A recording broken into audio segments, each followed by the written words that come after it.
오늘 함께 은혜 나누실 말씀 창세기 38장 7절로 10절까지의 말씀입니다.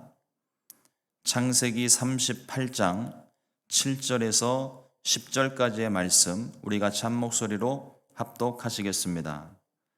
유다의 장자 엘이 야훼가 보시기에 악함으로 야훼께서 그를 죽이신지라. 유다가 오난에게 이르되 내 형수에게로 들어가서 남편의 아우된 본분을 행하여 내 형을 위하여 씨가 있게 하라.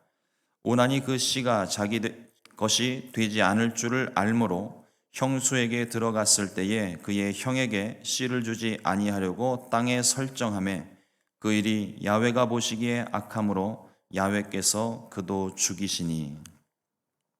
아멘. 오늘 함께 봉독한 창세기 38장 7절로 10절의 말씀을 가지고 책임과 의무라는 제목으로 함께 말씀의 은혜를 나누겠습니다. 앞선 말씀들을 보면서 우리가 요셉의 일들을 함께 봅니다.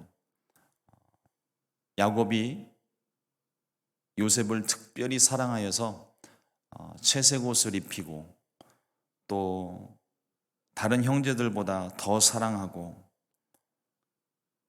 그런 사랑을 받았던 요셉이 형들의 잘잘못을 고자질하고 또 꿈의 이야기들을 말하면서 형제들에게 있어서 큰 미움의 대상이 되었습니다. 그 결과적으로 요셉은 형들의 미움으로 구덩이에 빠지게 되고 애굽의 종으로 팔려가게 되는 사건들을 보았습니다. 이와 같은 일들이 일어나는 중에 오늘 이제 38장의 말씀은 그 형제들 중에 유다에게 일어났었던 일들에 대한 하나님의 말씀을 우리 가운데 전하고 있습니다. 오늘 이 말씀을 함께 나누면서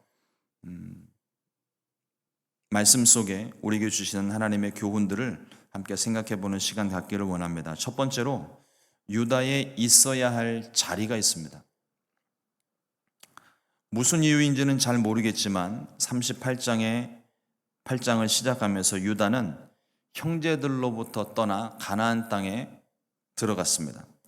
거기에서 가나안 사람 수아라는 사람의 딸과 결혼을 하게 되고 아들을 셋을 낳았습니다. 아브라함과 이삭과 야곱은 아들들의 아내를 얻기 위해서 가나안 땅에서 또 이방 땅에서 여인을 찾지 않고 동족에게로 가서 아내를 얻으라고 말했습니다. 그런데 유다는 가나안 여인들의 아름다움에 빠져 가나안 여인을 아내로 삼았습니다. 그들의 그들의 부모 세대의 믿음과 다른 모습을 가지고 있었던 것이죠. 아브라함과 이삭과 야곱의 길과는 다른 길을 걷기 시작을 했습니다. 하나님을 믿고 예수님을 나의 주인으로 모신 사람들에게 있어서 우리가 반드시 있어야 할 자리가 있습니다. 그 자리는 하나님께서 계신 자리, 또 하나님께서 보내신 자리, 반드시 하나님의 뜻이 있는 곳에 우리 믿음의 사람들이 서 있어야 할 줄로 믿습니다. 어떤 이유인지는 몰라도 유다는 형제들에게서 떠나 가나안 곧 이방인들에게로 들어갔습니다.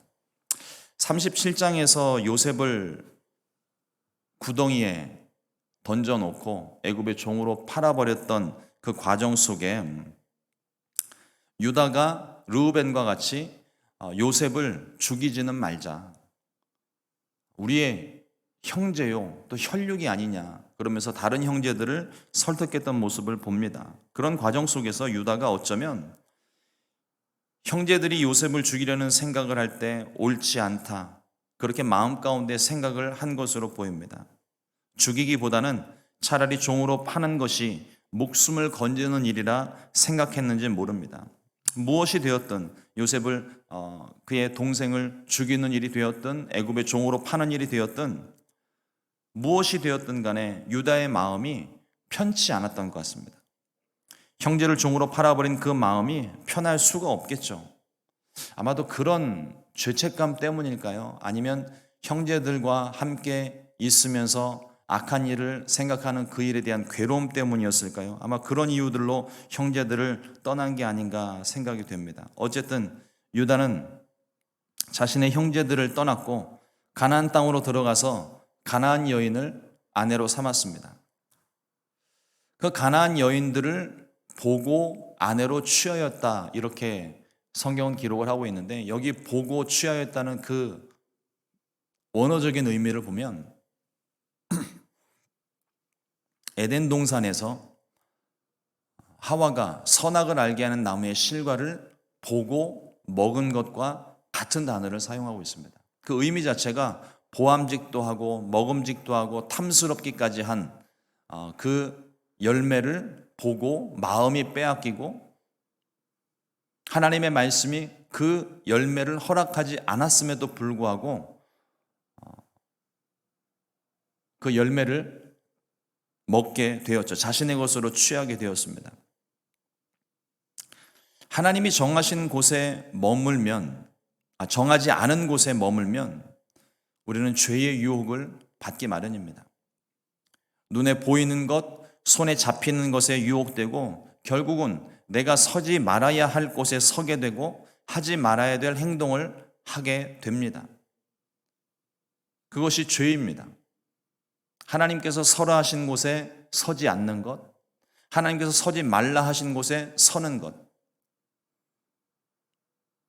하나님 말씀대로 살지 않는 이 불순종이 결국 죄의 근원입니다. 그래서 하나님은 후에 모세를 통하여 이스라엘 백성들에게 이와 같이 말씀하셨습니다. 신명기 7장 3절로 4절 말씀에 또 그들과 혼인하지도 말지니 내 딸을 그들의 아들에게 주지 말 것이요 그들의 딸도 내 며느리로 삼지 말 것은 그가 내 아들을 유혹하여 그가 야훼를 떠나고 다른 신들을 섬기게 하므로 야훼께서 너희에게 진노하사 갑자기 너희를 멸하실 것임이니라. 이방인들의 우상 숭배와 거룩하지 않은 문화 때문에 하나님의 백성들이 하나님을 떠나게 될 것을 하나님이 미리 아시고 이와 같이 말씀을 주시며 그 가나안 땅에, 하나님이 허락하신 그 젖과 꿀이 흐르는 가나안 땅에 들어갈 때 이방 족속들을 멸하라고 말씀을 하셨습니다.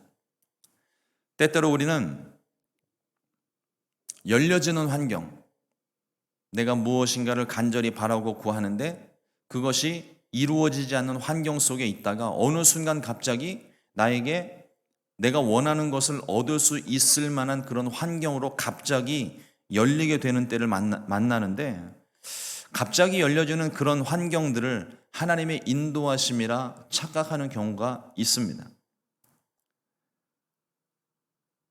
앞선 말씀들에서도 몇 번 말씀을 드렸지만 우리가 가장 조심해야 될 것이 하나님의 말씀을 듣고도 그것을 내 방식대로, 내 생각과 기준대로 자의적으로 해석하는 것을 조심해야 됩니다.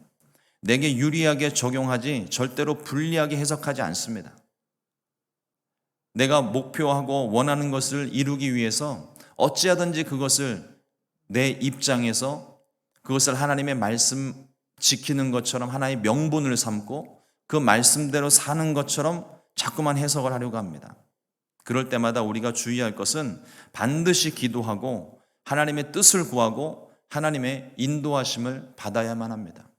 과연 이것이 내 목표를 이루기 위한 나의 생각 때문에 이것이 열려진 환경이다, 하나님의 뜻이 아님에도 불구하고 열려진 환경이다, 그렇게 생각하는 것은 아닌지 항상 점검하고 하나님의 뜻을 구해야 할 줄로 믿습니다. 특별히 신앙 공동체를 떠나는 일은 큰 위험에 노출되는 것입니다. 우리의 영혼에 심각한 위험을 가져옵니다. 하나님께서 서라 하신 곳, 우리가 함께 신앙생활하며 함께 기도하고 넘어질 때 서로 일으켜주고 세워주는 이 신앙 공동체를 떠나는 일은 스스로 위험한 곳으로 내 몸을 내모는 것과 같습니다. 오늘 우리가 서야 할 곳을 구별하여 하나님이 세우신 곳, 하나님이 보내신 곳, 그리고 하나님이 계신 그 자리에 서게 되시기를 우리 주님의 이름으로 축원을 드립니다. 둘째로 계대 결혼법에 대한 말씀을 좀 나눕니다. 오늘 말씀 함께 봉독한 그 말씀을 보면서 우리가 지금 가지고 있는 도덕적인 기준으로 볼 때 이게 상식적으로 이해가 되지 않는 그런 말씀의 본문들을 보게 됩니다. 유다가 가나안 형제들을 떠나 이 가나안으로 가서 가나안 여인에게서 여인을 만나고 그 여인을 아내로 취하고 3명의 아들을 낳았습니다. 그 이름이 엘과 오난과 셀라입니다. 역대기서의 말씀을 보면 이 엘이라는 첫째 아들 엘이라는 사람의 이름은 에르라고도 기록이 되고 있습니다. 그리고 이 첫째 아들 엘을 위해서 가나안 여인 다말과 결혼을 시켰습니다. 그런데 유다의 장자 엘이 하나님 보시기에 악한 일을 행하여 하나님께서 이 엘을 죽이셨습니다. 하나님께서 보시기에 악한 일이 무엇이었는지는 성경이 말하고 있지 않기 때문에 정확하게 우리가 알 수는 없지만 다만 창세기 38장의 내용의 흐름상 그리고 가나안 땅에 있었던 성적인 타락의 모습을 볼 때 성적 타락과 관련된 죄가 아니었을까 생각을 해볼 수 있습니다. 문제는 자식을 낳지 않은 채 엘이 죽임을 당한 데서 시작을 합니다. 창세기 38장 8절 말씀에 유다가 오난에게 이르되 내 형수에게로 들어가서 남편의 아우된 본분을 행하여 내 형을 위하여 씨가 있게 하라. 이것을 우리는 계대 결혼이라고 말을 합니다. 우리 한국적인 문화 안에서 우리에게 좀 더 친숙한 단어는 형사 취수제로 더 알려져 있습니다. 계대 결혼법이란 형제 중에 한 사람이 아들이 없이 죽은 경우 또 다른 형제가 죽은 형제의 아내를 취하여 아들을 낳아 가문을 이어주는 제도입니다. 우리가 성경 가운데서 보듯이 룻기서에도 룻과 보아스의 관계도 이 계대 결혼법에 따라서 맺어진 의무 관계였습니다. 현대 사회에서 생각해 볼 때는 감히 상상도 할 수 없는 일입니다. 하지만 고대 근동에서는 부족과 가문을 지키는 일이 일반적인 관습이었었고 오늘날도 부족 사회를 유지하고 있는 곳에서는 이 계대 결혼법이 여전히 유지가 되고 있습니다. 목적은 죽은 사람의 대가 끊기지 않고 혈통과 가문을 보호하는 것입니다. 또 여인의 입장에서는 남편을 잃은 여인의 입장에서는 남편과 사별한 후에 의지할 곳 없는 과부를 보호할 수 있는 제도적인 장치이기도 합니다. 남편이 죽었다고 하는 것은 자신의 보호할 그 울타리가 사라진 것과 마찬가지예요. 우리가 성경을 통해서도 보지만 성경 가운데 이 과부는 어느 시대를 막론하고 사람들에게 외면당하고 착취당하고 소외된 그런 힘없는 사람들로 보여집니다.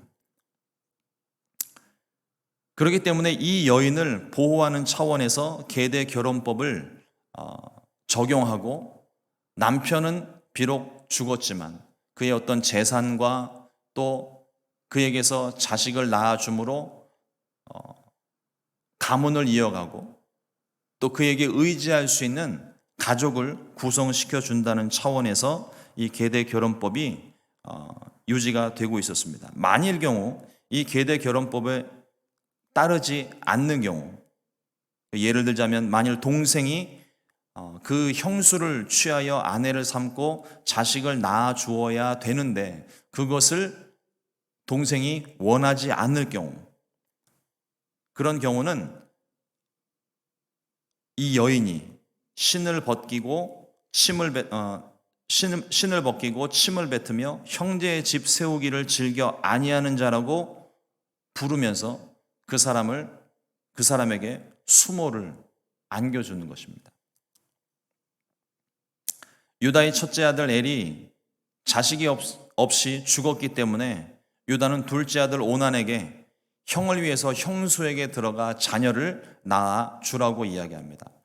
오늘 말씀에 보면 아우된 본분을 다하라고 권면합니다. 하지만 둘째 아들 오나는 겉으로는 형수를 취하는 것처럼 보였지만 실제로는 이 계대 결혼법에 따른 의무를 다하지 않았습니다. 10절 말씀 보면 그 일이 야훼가 보시기에 악함으로 야훼께서 그도 죽이시니. 오늘날 우리가 가진 도덕적인 기준으로 옳고 그름을 판단할 수 없습니다. 하나님께서 허락하시고 말씀하신 것에 대해 순종도 하지 않았고 가문을 보존할 의무도 다하지 않은 일에 대해서 하나님이 판단하시고 심판하신 사건입니다. 이 계대 결혼법은 오늘의 도덕적인 기준으로는 맞지 않는 법, 또 우리가 감히 상식적으로 상상할 수 없는 법입니다. 하지만 이 법을 통해서 우리에게 주시는 하나님의 교훈이 하나 있습니다. 내게 주어진 일에 대한 책임과 의무를 다하라는 것입니다. 오늘 내게 주어진 일은 내가 해야 될 의무이고 또 그에 따른 책임이 반드시 따르게 됩니다. 하나님의 자녀된 우리들도 주의 말씀에 순종해야 될 의무와 그에 따른 책임이 따르고 있습니다. 만약 그 의무와 책임이 형식만 남게 된다면 그것은 율법이 되고 우리에게 무거운 짐이 됩니다. 하지만 사랑함으로 자발적으로 지키게 되고 그 자유함 속에 우리의 의무와 책임이 무겁지 않게 되는 것이죠. 요한복음 14장 15절 말씀에 주님 말씀하십니다. 너희가 나를 사랑하면 나의 계명을 지키리라. 하나님의 말씀이기 때문에 내가 지켜야 될 의무이기 때문에 그 말씀대로 순종하는 것은 우리에게 어찌 보면 버거운 일이 되고 힘들고 무거운 짐이 될 수 있습니다. 그러나 우리가 주님을 사랑한다면 그 말씀을 지키는 일이 결코 우리에게 무거운 짐이 되지 않을 것입니다. 사랑하는 사람이 생기면 그 사람을 위해서 내가 할 수 있는 모든 일을 다 하게 됩니다. 전에 하지 않던 일들도 하게 되죠. 하지만 그 사랑이 식어지면 이전에 했었던 모든 선한 일들과 또 사랑하기에 행했던 모든 일들이 점차로 무거운 짐이 되고 나중엔 형식적인 것이 되고 맙니다. 그 속에 사랑이 없기 때문이죠. 우리가 주님을 사랑하고 그 사랑함으로 우리가 하나님 사랑을 하게 되면, 우리가 예수님을 사랑하게 되면 주님이 기뻐하시는 일이기 때문에 그 말씀에 순종하는 것이 나에게 기쁨이 되고 절대로 무거운 짐이 되지 않을 것입니다. 오늘 하루 우리에게 주신 의무와 책임 때문에 그래서 마지못해 순종하는 것이 아니라 우리가 주님을 사랑하기 때문에 주님의 기쁨이 되기 위해서 주님이 이 일을 기뻐하시기 때문에 우리에게 맡기신 의무와 책임을 다하는, 그래서 자발적으로 순종하는 저와 여러분들 될 수 있기를 우리 주님의 이름으로 축원을 드립니다. 기도하겠습니다. 하나님 아버지, 오늘도 주님의 귀한 말씀 통하여서 우리 가운데 주시는 하나님의 음성을 들었습니다. 하나님, 우리가 오늘 하루를 살아가면서 복 있는 사람이 될 수 있기를 원합니다. 악인들과 함께하지 아니하고 죄인의 길에 서지 아니하고 오만한 길에 서지도 아니하며 오직 주의 말씀을 주야로 묵상하며 순종하는 복된 사람이 될 수 있게 하여 주시옵소서. 주의 말씀이 있는 곳에, 주님이 가라 하신 곳에, 주님이 서라 하신 그곳에 반드시 서 있을 수 있도록 우리를 인도하여 주옵시고, 우리의 생각과 마음을 주장하사 하나님이 원치 않으시는 길에 대하여 하나님 말씀으로 단호하게 물리치고 오직 주의 말씀에 순종하는 복된 삶을 살게 하여 주시옵소서. 또한 하나님, 우리에게 맡기신 의무와 책임에 대하여 우리가 말씀을 들었습니다. 하나님, 하나님의 자녀된 우리들이 정말 주님을 사랑하는 마음으로 우리에게 허락하신 의무와 책임을 다할 수 있도록 은혜를 베풀어 주시고 성령님 역사하여 주시옵소서. 우리가 마땅히 행해야 될 일들을 담대하게 행할 수 있게 하여 주시고, 하나님, 우리의 마음이 게을러져서 자꾸만 뒤로 미루고 머무는 것이 아니라 주님의 인도하심 따라 오늘 내가 해야 될 모든 사명을 감당하고 하나님께 칭찬받는 복된 하루가 될 수 있도록 은혜를 베풀어 주시옵소서. 오늘도 주의 크신 은혜가 우리 가운데 있고 또 시작되었사오니 오늘 하루 온종일 주의 은혜 가운데 머물고 하루를 마무리할 때 하나님 은혜에 감사하는 귀한 한 날 될 수 있도록 복을 내려 주시옵소서. 감사하고 이 모든 말씀 예수님 이름으로 기도드렸습니다. 아멘. 주님과